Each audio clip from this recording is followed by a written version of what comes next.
First ever factory outlet, Chandanagar, Mukunda Jewelers. Opening soon. No making charges.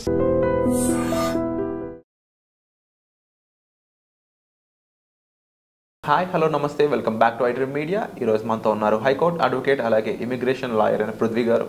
ముఖ్యంగా H1Bలో I-140 rule అనే దాని గురించి తెలుసుకుందాం. ఇది ఎవరికి వర్తిస్తుంది, ఎవరు దీంతో యూటిలైజ్ చేసుకోవాల్సి ఉంటుంది అనేది. Hi sir. హాయ్ సార్, H1Bలో I-140 రూల్ ఇది ఎవరి కోసం క్రియేట్ చేయడం జరిగింది? ఈ రూల్తో ఎటువంటి పనులు అవుతాయి? ఈ రూల్ ఎవరు తెలుసుకోవాలి ముఖ్యంగా? I-140 ఈ అప్లికేషన్ ఏదైతే ఉందో ఇప్పుడు మనం ఇంట్రడ్యూస్ చేసేటప్పుడు గవర్నమెంట్కి మన లేబర్ రెగ్యులేషన్స్ ఇంట్రడ్యూస్ చేసేటప్పుడు ఎంప్లాయర్కి ఎంప్లాయీ రిలేషన్షిప్ అంటే ఇట్స్ లైక్ రికమెండేషన్ లెటర్ అని చెప్పచ్చు, రెఫరెన్స్ లెటర్ అని చెప్పచ్చు.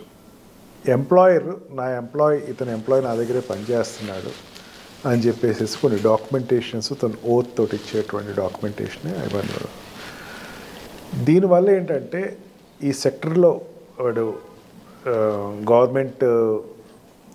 గవర్నమెంట్కి ఇచ్చేటువంటి సెక్యూరిటీ రీజన్స్ అయినా కావచ్చు, గవర్నమెంట్కి ఇచ్చేటువంటి ట్రంప్ ఎక్కువ రెగ్యులర్గా చెప్తుంది security threat from the foreigners అని చెప్పి, లేకపోతే ఎలియన్స్ అని చెప్పేసి వాళ్ళ ఎంప్లాయర్ అనే అతను నాకు ఈ క్యాండిడేట్ నా దగ్గర నాళ్ళ నుంచి పనిచేస్తున్నాడు, నాకు ఇతనికి నేను రికమెండ్ చేస్తున్నాను అని చెప్పేటువంటి ఒక డాక్యుమెంటే మనం ఇప్పుడు మాట్లాడుకుంటుంది.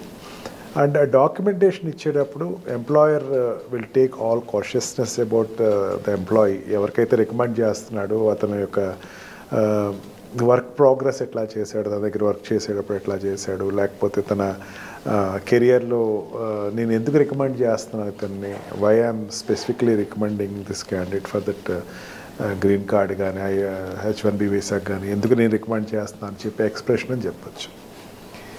జనరల్గా ఇక్కడ ఏమవుద్దంటే ఎంప్లాయర్ రికమెండ్ చేసేటప్పుడు ఎంప్లాయీ యొక్క పెర్ఫార్మెన్స్ రేషియోస్ బట్టి దాన్ని డిపెండ్ అయి ఉంటుంది.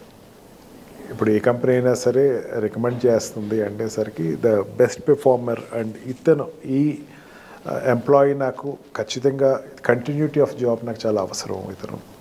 ఇతని వల్ల నేను నా బిజినెస్ కానీ నా యొక్క సాఫ్ట్వేర్ ప్రోగ్రామ్ కానీ నా యొక్క ప్రాజెక్ట్ కానీ చేసేటప్పుడు నేను ఇతను లేకపోతే నాకు కష్టం అని చెప్పేటువంటి ఒక రికమెండేషన్ కింద మనం దీన్ని తీసుకోవచ్చు. అండ్ ఆల్సో ఈ డాక్యుమెంట్ అనేది లేబర్ డిపార్ట్మెంట్ కూడా పంపిస్తారు. దీంట్లో లేబర్ డిపార్ట్మెంట్లో ఎంప్లాయర్స్ ఎంతమందిని నువ్వు రికమెండ్ చేస్తున్నావు అని పేపర్స్ ఏదో ఒక స్టేట్మెంట్స్ ఉంటాయి. దాంట్లో నేను పలానా ABCD అని అతన్ని మీరు రికమెండ్ చేస్తున్నాను అని చెప్పేసి వీళ్ళకి మీరు అప్రూవల్ ఇవ్వచ్చు. మీరు లాట్కి పంపించేటప్పుడు నేను వీళ్ళకి ఐఎమ్ రిఫరింగ్ దీస్ పీపుల్ అనేసరికి లేబర్ డిపార్ట్మెంట్లో వాళ్ళ పేర్లు రిజిస్టర్ అవుతాయి. రిజిస్టర్ అయిన తర్వాత ఇది ఎప్పుడున్నా సరే అక్కడ యూఎస్లో ఎన్నాళ్ళు వర్క్ చేసినా సరే ఈ 140 ఎవరు ఇచ్చారు, I-140 ఎవరు ఇచ్చారు అంటే పలానా మైక్రోసాఫ్ట్ ఇచ్చిందో, పలానా ఏదో ఒక సత్యం వాడు ఇచ్చాడో, లేకపోతే వాట్ వి కాల్డ్ ఈ సాఫ్ట్వేర్ కంపెనీ ఇచ్చిందో, లేకపోతే అండ్ ఆల్సో సైన్స్ ఈ మెడికల్ కంపెనీస్ ఇచ్చినాయో, ఫార్మా కంపెనీస్ ఇచ్చినాయో అనేది ఫస్ట్ ఎప్పుడు రిజిస్టర్ అవుతుంది. ఒకవేళ ఏదైనా సెక్యూరిటీ థ్రెట్స్ వస్తే, ఆ ఎంప్లాయీ వల్ల ఏదైనా సెక్యూరిటీ థ్రెట్ వస్తే కనుక ఇన్వెస్టిగేషన్ చేసేది ఎంప్లాయర్ మీద చేస్తారు. గవర్నమెంట్ డాక్యుమెంట్ అది. And security and defence modules అని చెప్పేసి ఇప్పుడు ఎక్కువ దాని గురించి చెప్తున్నారు. అంటే ఈ వచ్చినటువంటి ఫారినర్ కానీ లేకపోతే ఈ ఇమిగ్రెంట్ కానీ ఇతని గురించి మీరు చెప్పేటప్పుడు యూ నో హిమ్ పర్సనల్లీ అంటే verified all the documents pertaining to that employee. అతను అన్నీ నేను వెరిఫై చేస్తాను, నా దగ్గర ఉన్న నాళ్ళు చాలా బ్రహ్మాండంగా చేశాడు, ఇతని ఈ బ్యాక్గ్రౌండ్ నాకు ఇచ్చినటువంటి బయోడేటాస్ ఇవి అనే ప్రూఫ్స్ తోటి ఆ డాక్యుమెంట్స్ వేస్తారు. కాబట్టి వన్ వే ఆర్ అదర్ అతను ఎంప్లాయీకి సంబంధించినటువంటి ఒక రకమైనటువంటి ఫోర్కాస్టింగ్ అతను గవర్నమెంట్కి ఇస్తున్నాడు. It's government document. దానికి ఏదైనా మిస్ఫైర్ అయ్యి లేకపోతే ఇన్ఫర్మేషన్ పాయింట్ అతను ఇన్ఫర్మేషన్స్ తప్పు ఇచ్చాడు అని తేలితే కనుక ఎంప్లాయర్ ఏదైతే ఉన్నారో ఆ కంపెనీ మీద ఒక నిఘా పెట్టడం అనేది, లేకపోతే దాని మీద ఫర్దర్ యాక్షన్ తీసుకుంటామని జరుగుతుంది. అందుకని ఎంప్లాయర్ ఇచ్చేటప్పుడు చాలా కాషియస్గా ఇస్తాడు.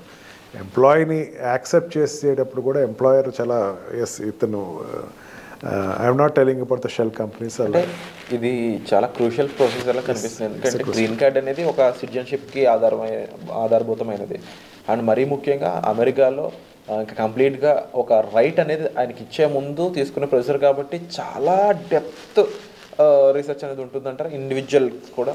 ఖచ్చితంగా అతని పెర్ఫార్మెన్స్ ఎక్కడెక్కడ కంపెనీలోకి వచ్చాడు అనుకోండి, H1Bలో లేకపోతే L2లో L1లో చేస్తాడు, L1 ఇచ్చాడు అనుకోండి. L1లో ఇచ్చిన తర్వాత వీళ్ళు ఇతనికి గ్రీన్ కార్డ్ని రికమెండ్ చేస్తున్నాను అంటే India is not recommending, or ఆ కంట్రీ ఏ కంట్రీ ప్యాటర్న్ కంట్రీ ఉన్నా ఆ కంట్రీ రికమెండ్ చేయట్లేదు, ఎంప్లాయర్ రికమెండ్ చేస్తున్నాడు. అంటే ఈ రిఫరెన్స్ ఇచ్చేటప్పుడు అతనికి పూర్తి పూర్వపురాలు, అతను నాకు జాబ్ చేసినప్పుడు ఇంత స్ట్రిక్ట్గా లేట్ అవర్స్ కూడా పనిచేశాడు, ఇంత స్ట్రిక్ట్గా నా ఎకానమీని పెంచాడు ఇతను, I can recommend him strongly.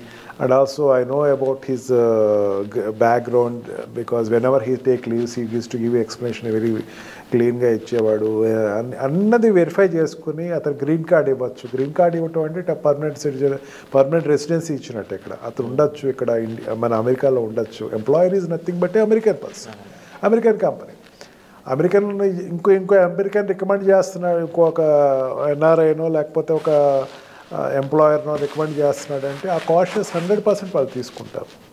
ఇతను ఇక్కడ ఉండటం వల్ల నా కంపెనీకి డెవలప్ అవుతుంది అన్నది ఎకనామికల్ వాళ్ళ బిజినెస్ కోణంలో వాళ్ళు చూస్తారు. ఇవన్నీ చూసి ఒక గ్రీన్ కార్డ్కి అప్లై చేసేటప్పుడు కంపెనీ ఇస్తుంది.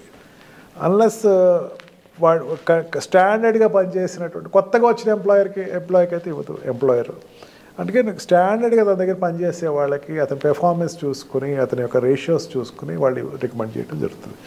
దాన్ని బట్టి గ్రీన్ కార్డ్ లాట్కి వెళ్తాడు. గ్రీన్ కార్డ్ లాట్కి వెళ్ళాడంటే రెఫరల్ ఎవరు ఇచ్చారు, పలానా వాళ్ళు ఇచ్చారు. రేపొద్దున ఏదైనా సరే అక్కడ 9/11 చాలా ఎక్కువ దుడుస్తారు.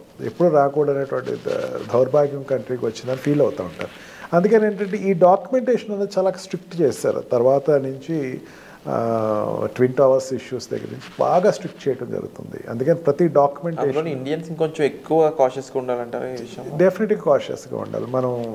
మన ఎంప్లాయర్ మనల్ని రికమెండ్ చేసి గ్రీన్ కార్డ్ కోసం అప్లై చేస్తున్నాడు అనేసరికి we must be very much what you call trust believer to our company. Submitting of documents ఏ విధంగా ఉంటుంది సార్ ఇందులో?